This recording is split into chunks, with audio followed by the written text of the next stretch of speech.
Hi, my name is Mary Clay Watt. I'm with Brandy Lane Publishers, and today is day 86 of the Richmond Public Library's 100 Days RVA Reads, a program promoting PBS and WCVE's The Great American Read.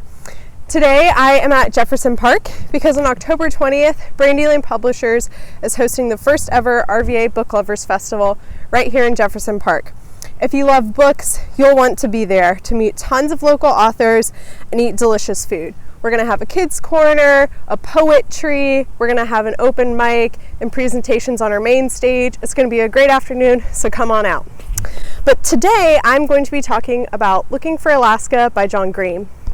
It's a book about forgiveness, living in the present, being okay with uncertainty, not always having the answers, and finding purpose in life, if there is any. Just a short summary of this book. Miles feels like his life is boring and uneventful, so he decides to go to a boarding school called Culver Creek, where he meets this collection of people who become his friends and shake up his life. One of those people is Alaska Young. It's also pretty appropriate to be reading Looking for Alaska this week because it is Banned Book Week, and Looking for Alaska is one of those books that's frequently caught in the banned book battle at high school English classes. Which John Green says is, quote, kind of an honor.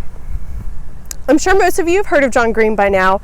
Many of his books have been turned into movies, and Looking for Alaska is actually going to be a Hulu series pretty soon, which I'm really excited about.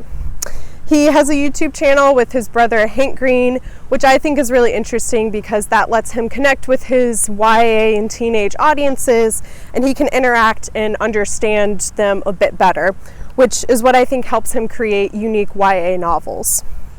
However, a large criticism of John Green is that his writing is pretentious, and people like to book shame others for reading John Green books. And this really bothers me because a large portion of the people who are reading John Green are teenagers.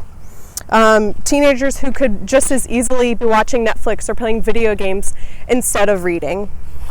I think YA is a very important genre that a lot of people like to brush off as being trivial because it's for teenagers. But it's the genre that transitioned kids who read into becoming adults who read. Kids move from reading middle grade chapter books into reading YA, and it's more about more complex, deep thoughts that teenagers are thinking that they might not have thought about when they were kids. And I think John Green also understands the importance of YA because he's not a condescending author. He doesn't think that his teenage audiences are stupid.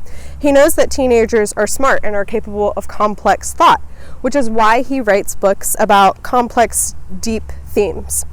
He understands that teenagers question life just as much as Miles and Alaska do in Looking for Alaska. Now I'm just going to read a short passage that kind of demonstrates what I like and what I take away from Looking for Alaska. Also a quick context note, Alaska named her car Blue Citrus. Jesus, I'm not going to be one of those people who sits around talking about what they're going to do. I'm just going to do it. Imagining the future is a kind of nostalgia. Huh? I asked. You spend your whole life stuck in the labyrinth, thinking about how you'll escape it one day and how awesome it will be. And imagining that future keeps you going, but you never do it. You just use the future to escape the present. I guess that made sense. I had imagined that life at the creek would be a bit more exciting than it was. In reality, there had been more homework than adventure, but if I hadn't imagined it, I wouldn't have gone to the creek at all. She turned back to the TV, a commercial for a car now playing, and made a joke about Blue Citrus needing its own car commercial. Mimicking the deep-voiced passion of commercial voiceovers, she said, "It's small, it's slow, and it's shitty, but it runs. Sometimes. Blue Citrus, see your local used car dealer." But I wanted to talk more about her and Vine Station and the future. "Sometimes I don't get you," I said. She didn't even glance at me. She just smiled toward the television and said, "You never get me. That's the whole point." So the two main things that I take away from this passage and the whole book is that, one, getting caught up in the details of the future distracts you from the present. And before you realize it, today is gone and you can never get that time back. And second, a person is more than a person. I read Looking for Alaska during my freshman year of college, when I had no idea what I wanted to study. I didn't know what career field I wanted to enter, and the future terrified me because I was making decisions in the present that were going to forever impact my future, like what kind of job I could have, which would then impact how happy I was, where I lived, how much money I made, sometimes the friends I could be friends with. The existential list goes on and on. Then I read Looking for Alaska, and it really made me think about the bigger picture of life. It helped me learn that if you get too wrapped up in the details of the present has passed before you know it, and then you realize that you've spent your whole life worrying.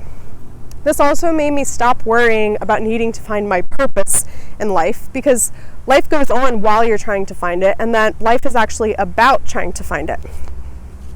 Miles in the book is obsessed with last words of famous dead people, one of which is Francois Rabelais, who said, "I go to seek a great perhaps." And I, in turn, became obsessed with this quote too, because it helped ground me in the present. On one hand, it's a reminder that life is about the journey, not the destination. It's about seeking the great perhaps, not the great perhaps itself. And then on the other hand, it's also a reminder that life is bigger than just one great perhaps. It's a great perhaps, not the. This phrase reminds me that there is a much bigger thing going on here than just my everyday life. And I also said that a person is more than a person. There's a trope called the manic pixie dream girl, where a weird, quirky, random girl comes in and completely shakes up the boy's life, and is just there to serve the purposes of the boy's plot. Alaska is not this. Alaska is her own person. She is so much more than what Miles or the reader imagines her to be, which becomes a large part of the plot.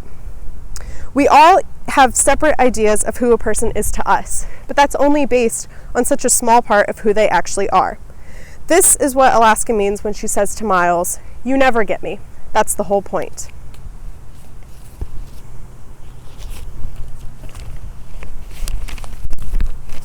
Here we go. This idea that a person is more complicated than I may ever really understand forced me to think about others more complexly and attempt to understand them more before I go making assumptions about who they are.